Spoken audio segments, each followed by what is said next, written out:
Hello student, कैसे हैं आप सब। एक बार पुनः शिव कोचिंग क्लासेस पर स्वागत है। और क्लास 12 केमिस्ट्री एनसीईआरटी में चैप्टर 1 है प्यारे बच्चों ठोस प्रावस्था। और क्वेश्चन बैंक बहुत सारे स्टूडेंटों का ये आपका कमेंट था कि सर क्वेश्चन बैंक सॉल्यूशन कराइए। अब देखिए, बहुत सारे बच्चे कहेंगे सर चैप्टर 1 के तो ऑब्जेक्टिव हम ऑटोमेटिक कर सकते हैं, कोई दिक्कत नहीं है, लेकिन इस पूरे चैप्टर में मैंने 3 ऐसे ऑब्जेक्टिव पाया जिसका आंसर शीट क्वेश्चन बैंक में भी रॉन्ग है। क्या है? रॉन्ग है। तो इसलिए मैं प्यारे बच्चों ऑब्जेक्टिव भी आपको कंप्लीट कराऊंगा और आपको है ना जितने भी क्वेश्चन रहेंगे आपके सिलेबस में क्वेश्चन बैंक में वो चीज़ भी कराऊंगा। रेगुलर नहीं आएगा वीडियो, लेकिन मैं आपको क्रम से करा दूंगा। पेपर के पहले कंप्लीट आपका सोल्यूशन मिल जाएगा। ध्यान ये रहे कि जैसे जो बच्चे कहेंगे कि सर इसका नोट्स प्रोवाइड कराएंगे आप, तो इसका नोट्स केवल और केवल आपको टेलीग्राम में ही मिलेगा। इसलिए आप टेलीग्राम जरूर ज्वाइन कर लेना, डिस्क्रिप्शन में लिंक दे रखा है, ठीक है। तो टेलीग्राम ज्वाइन कर लेना ताकि मैं क्वेश्चन बैंक के जितने भी सोल्यूशन कराऊं, जितने भी क्वेश्चन, जैसे आंकिक क्वेश्चन है, आंकिक क्वेश्चन के अलग से वीडियो आया करेंगे, क्योंकि ज़्यादा लंबा वीडियो मैं बना नहीं पाऊंगा एक घंटे का। तो आंकिक क्वेश्चन का अलग रहेगा, 2 अंक का क्वेश्चन का अलग रहेगा, 3 अंक का क्वेश्चन का अलग रहेगा। तो भैया, और इसका एक अलग से प्लेलिस्ट बनेगा। क्या बनेगा? प्लेलिस्ट बनेगा।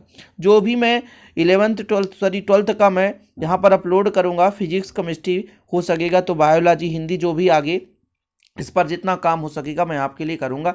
तो प्लेलिस्ट विजिट जरूर करना। तो शुरू करते हैं और देखते हैं। पहला क्वेश्चन है, निम्नलिखित में से अक्रिस्टलीय ठोस कौन सा है? तो कांच आपका अक्रिस्टलीय ठोस है प्यारे बच्चों। वहाँ की सोडा, हीरा और नमक सभी के सभी क्रिस्टलीय ठोस है। क्या है? क्रिस्टलीय ठोस है। अगला क्वेश्चन देखते हैं प्यारे बच्चों। अगला क्वेश्चन है, किस क्रिस्टल में प्रति इकाई कोशिका में परमाणुओं की संख्या 2 होती है? क्रिस्टल की संरचना कैसी होती है इसका? तो इसका ऑप्शन नंबर 7 सही है, अंतः केंद्रित घनी होता है, ठीक है। निम्नलिखित में से सहसंयोजी क्रिस्टल कौन सा है? 4 ऑप्शन है, नमक, सोडा, कांच और हीरा। तो सहसंयोजी आपको बताना है कि सहसंयोजी कौन सा है। सहसंयोजी में क्या होते हैं प्यारे बच्चों? आपको पता है कि जो रचक इकाई घटक होते हैं वो परमाणु होते हैं। तो नमक जो होता है वो आयनिक होता है, ठीक है। नमक जो होता है क्या होता है? आयनिक होता है। तो तीसरा नंबर का राइट आंसर हो जाएगा हीरा। हीरा है, ग्रेफाइट है, ठीक है। ये सभी के सभी क्या हैं? सहसंयोजी ठोस है। अगला है, किस क्रिस्टल का ऋण आयन द्वारा निर्मित रिक्ति में इलेक्ट्रॉन की उपस्थिति द्वारा जनित दोष होता है? मतलब जैसे इलेक्ट्रॉन जैसे दोष उत्पन्न होता है तो प्यारे बच्चों ऋणात्मक आयन वहां पर उपस्थित होता है, तो उसे कहते हैं हम क्या? उसे कहते हैं एफ केंद्र, ठीक है। कौन सा? एफ केंद्र। एफ केंद्र के कारण ही प्यारे बच्चों जो क्रिस्टल है वो रंगीन दिखाई देता है। नेक्स्ट क्वेश्चन है, निम्नलिखित क्रिस्टल पदार्थ जिसमें धनायन धनीय, यहाँ पर घनी होना चाहिए, लेकिन देखिए मिसप्रिंट रहता है टाइपिंग में, संकलित संरचना बनाता है तथा ऋणायन रिक्तियाँ उपस्थित रहती है। मतलब इनमें से कौन सा यौगिक है जो घनीय क्रिस्टल बनाता है और जिसमें प्यारे बच्चों ऋणायन जो है रिक्ति के रूप में होता है? तो ये घनी कौन सा है? जेडेनएस, जिंक सल्फाइड, ठीक है। 5वां का हो जाएगा ऑप्शन नंबर 7, जिंक सल्फाइड। अगला है, एक फलक केंद्रित घन इकाई कोशिका में उपस्थित परमाणुओं की संख्या बताना है। फलक में कितने परमाणु होते हैं? तो फलक में होते हैं 4। कितने होते हैं? 4। शुष्क बर्फ है, कौन सा ठोस है? तो आपको पता होगा शुष्क बर्फ कौन सा ठोस है, क्वेश्चन नंबर 8। तो प्यारे बच्चों ये है आणविक ठोस। कौन सा? आणविक ठोस यानी आणविक क्रिस्टल है। तो 8वें का राइट आंसर हो जाएगा आणविक क्रिस्टल। सीजियम क्लोराइड में सीजियम प्लस कितने आयन से घिरा होगा? तो सीजियम जो होता है 8 से। यदि NaCl की बात हो जाती, NaCl में Na कितने परमाणु से घिरा होगा? तो प्यारे बच्चों 6 होता, 6 परमाणुओं से, ठीक है। लेकिन जो CH_Cl में समन्वयन संख्या होती है 8:8 होती है। नेक्स्ट क्वेश्चन है, क्वेश्चन नंबर 10 है, फ्रैंकल दोष के कारण आयनिक ठोसों का घनत्व क्या होता है? तो अपरिवर्तित रहता है, कोई परिवर्तन नहीं होता, क्योंकि फ्रैंकल दोष में होता क्या है? क्रिस्टल अपने स्थान को छोड़कर अंतराकाशीय स्थान पर फंस जाते हैं, इसलिए इसमें जो प्यारे बच्चों ठोस का घनत्व अपरिवर्तित रहता है। क्वेश्चन नंबर 11 है, क्रिस्टल जालक से एक धनायन और एक ऋण आयन स्थान रिक्त होता है, क्या कहलाता है? तो जब एक धनायन और एक ऋण आयन रिक्त होता है उसे साटकी दोष कहते हैं। और आपके क्वेश्चन बैंक के आंसर में फ्रैंकल दोष है, जबकि फ्रैंकल दोष में ऐसा नहीं होता। फ्रैंकल दोष में क्रिस्टल से जो आयन है निकलते हैं लेकिन अपने अंतराकाशीय स्थान पर ही फंस जाते हैं, उसे हम कहते हैं फ्रैंकल दोष। लेकिन यहाँ पर इसका राइट आंसर हो जाएगा क्या? साटकी दोष। आगे चलें स्टूडेंट, क्वेश्चन नंबर आपका 2 है, रिक्त स्थान की पूर्ति कीजिए। इसमें सभी प्रश्नों के उत्तर आपको लिखना है। पहला क्वेश्चन है किसी तत्व या यौगिक में अशुद्ध की अल्प मात्रा मिलाने की क्रिया क्या कहलाती है? तो वो कहलाती है डोपिंग। क्या कहलाती है प्यारे बच्चों? डोपिंग। लिख लो, नोट डाउन कर लो, डोपिंग की क्रिया कहलाती है। कौन सी क्रिया कहलाती है? डोपिंग। रिक्त स्थान दोष क्रिस्टलों में पाया जाता है जिसमें धन आयन का आकार ऋण आयन से बहुत छोटा होता है। इसका भी आपका प्यारे बच्चों क्वेश्चन बैंक में गलत दिया है, ये फ्रैंकल दोष। दूसरे का राइट आंसर है क्या? फ्रैंकल दोष। कौन सा? फ्रैंकल दोष। NaCl में Na पॉजिटिव एवं Cl नेगेटिव की समन्वय संख्या मैंने ऑलरेडी बताया इसके पहले 6। CaCl में 8-8, लेकिन यहाँ पर NaCl में 6-6 का रेशियो होता है। रिक्त स्थान दोष के कारण पदार्थ में विद्युत चालकता आ जाती है। कौन से दोष के कारण विद्युत चालकता आती है प्यारे बच्चों? यहाँ पर रिक्त स्थान यहाँ पर है तो इसका हो जाएगा फ्रैंकल दोष। कौन सा दोष? फ्रैंकल दोष। क्वेश्चन नंबर 4 का आंसर है फ्रैंकल दोष। ठीक है, चलिए अगला क्वेश्चन देखते हैं। प्लास्टिक, कांच एवं रबर किस प्रकार का ठोस है? प्लास्टिक, कांच एवं रबर ये अक्रिस्टलीय ठोस है। कैसे ठोस हैं? अक्रिस्टलीय ठोस। प्लास्टिक, कांच एवं रबर अक्रिस्टलीय ठोस है। अगला क्वेश्चन है, ब्राविस के अनुसार रिक्त स्थान सतह के क्रिस्टल जालक होते हैं। मतलब कितने क्रिस्टल जालक होते हैं ब्राविस के अनुसार? यानी ब्रिविस जालक कितने होते हैं टोटल? तो 14 ब्रिविस जालक होते हैं। कितने? 14। साटकी दोष के कारण क्रिस्टल का घनत्व तो क्या हो जाता है? तो कम हो जाता है। देखो, साटकी दोष में कम होता है, लेकिन फ्रैंकल दोष में कोई परिवर्तन नहीं होता, घनत्व में कोई परिवर्तन नहीं होता। अगला क्वेश्चन है, किसी क्रिस्टल में उपस्थित धनायन तथा ऋणायन की त्रिज्याओं का अनुपात क्या कहलाता है? आयनिक त्रिज्या अनुपात। क्या कहलाता है? आयनिक त्रिज्या अनुपात। नोट डाउन कर लें, आयनिक त्रिज्या अनुपात। कुल कितने प्रकार के क्रिस्टल होते हैं? तो 7 प्रकार के क्रिस्टल होते हैं, लेकिन त्रिविम जालक या ब्रिविस जालक 14 प्रकार के होते हैं।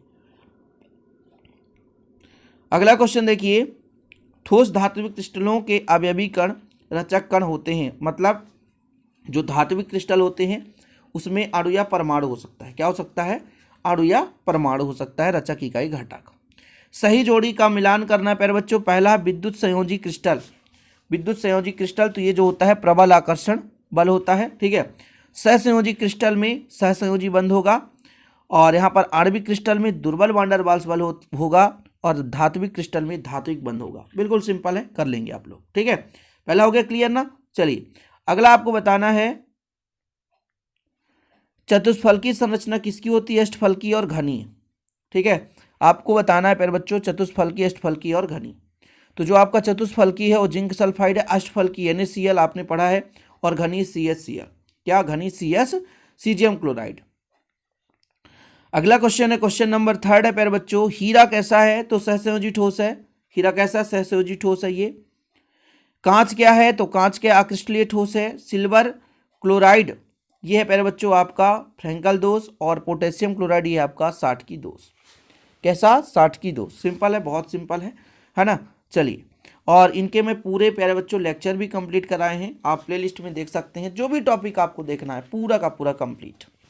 एक वाक्य में उत्तर देना है, फटाफट करते हैं। क्वेश्चन नंबर 4, किस प्रकार के ठोस विद्युत के चालक अगाधवर्ध और तन होते हैं? तो बताइए भैया, इसका भी आपका जो क्वेश्चन बैंक में आंसर है वो गलत है। उसमें आयनिक ठोस है, जबकि आयनिक ठोस भंगुर होता है, और इसमें बोला तन, तो ये इसका आंसर हो जाएगा कौन सा? धात्विक ठोस। कौन सा प्यारे बच्चों? धात्विक ठोस। आप लोग नोट डाउन कर लें, धात्विक ठोस, ये आपका धात्विक ठोस हो जाएगा। ठीक है। ठोस पदार्थ जिनके घटक कणों का वितरण अनियमित होती है। अनियमित यानी कोई नियमित नहीं होता। जब नियमित पाया जाएगा तो क्रिस्टलीय ठोस कहलाएगा। जब अनियमितता होगी प्यारे बच्चों उसे कहेंगे हम क्या? अक्रिस्टलीय ठोस। तो अगले का आंसर हो जाएगा अक्रिस्टलीय ठोस। किसका? अगले क्वेश्चन का आंसर है अक्रिस्टलीय ठोस। क्या? अक्रिस्टलीय। आप लोग नोट डाउन कर लें, अक्रिस्टलीय। क्रिस्टल जालक का सरलतम इकाई क्या है? तो इकाई सेल। ठीक है, इकाई सेल है सरलतम इकाई, छोटा इकाई, इकाई सेल। इकाई कोशिका के घनत्व का सूत्र बताना है, तो Z गुणे M बटे A³ इंटू N0 अवोगाद्रो संख्या। अवोगाद्रो संख्या। अगला क्वेश्चन है प्यारे बच्चों, देखिए, आयनिक क्रिस्टल से धनायन तथा ऋणायन का बराबर संख्या में गायब होना क्या कहलाता है? बताइए, धनायन और ऋणायन दोनों बराबर हो तो साटकी दोष होगा। फ्रैंकल दोष में ध्यान रखना, अंतराकाशी स्थान पर फंस जाता है। जैसे 7वां नंबर धनायन का अंतराकाशी स्थान में रिक्त में जाना क्या कहलाता है? फ्रैंकल दोष। कोई आयन विपरीत आवेशित जितने आयनों के संपर्क में रहता हुआ है उसकी संख्या क्या कहलाती है? तो समन्वयन संख्या कहलाती है। क्या कहलाती है? समन्वयन संख्या कहलाती है। इकाई कोशिका जिसमें एक एक घटक संघटक कण घन के प्रत्येक कोने पर होते हैं और एक घन के केंद्र पर होता है, उसे क्या बोलते हैं? तो काय केंद्रीय घनी। क्या बोलते हैं? काय केंद्रित घनी। ठीक है, क्वेश्चन नंबर 9 काय केंद्रित घनी। ओके, फिर त्रिविम जालक का वह सरलतम रूप जिसकी बारंबार पुनरावृत्ति से क्रिस्टल जालक प्राप्त होते हैं, उसे क्या बोलते हैं? उसे कहते हैं इकाई सेल। क्या बोलते हैं प्यारे बच्चों? इकाई सेल के पुनरावृत्ति के निर्माण से क्रिस्टल जालक का निर्माण होता है। इकाई कोशिका जिसमें घन के कोनों के साथ साथ फलक के केंद्र पर भी होता है, इसे फलक केंद्रित घनी बोलते हैं। क्या बोलते हैं? फलक केंद्रित घनी। इस प्रकार से प्यारे बच्चों चैप्टर 1 कंप्लीट। और चैप्टर 2 अगले वीडियो में मैं कोशिश करूंगा कि 2 अंक के जितने भी क्वेश्चन हैं, समपराशरी विलयन, ग्राम अणुक उन्नयन स्थिरांक, एल्कोहल एवं जल में विलयन आणविक अन्योन्य क्रिया क्या है, भूमिका, मूलरता मूललता इकाई, हेनरी का नियम, कोशिश यही करूंगा कि सभी प्रश्नों का उत्तर मैं आपको 2 अंक के पहले एक प्यारे बच्चों एक वीडियो में प्रोवाइड करा दूं, फिर 3 अंक के, 4 अंक के। और हाँ, जैसे इसका सल्यूशन होगा आपको पीडीएफ जो है या प्यारे बच्चों आपका वो जो आंसर का मतलब जो भी प्रश्न का सल्यूशन है, आंसर का जो पेज है, वो आपको टेलीग्राम में भेज दिया जाएगा। तो शिव कोचिंग क्लासेस टेलीग्राम में चाहिए, सर्च कीजिए, फॉलो कीजिए वहाँ पर प्यारे बच्चों, ताकि आप लोग ज्वाइन कर लेंगे। आगामी समय जो भी आपको सोल्यूशन प्रोवाइड करा जाए आपको वहाँ पर आंसर सहित मिल जाए। उम्मीद करता हूँ आज का वीडियो पसंद आएगा। पसंद आए तो लाइक करें, शेयर करें। मिलते हैं नेक्स्ट वीडियो के साथ, तब तक के लिए जय हिंद, वंदे मातरम।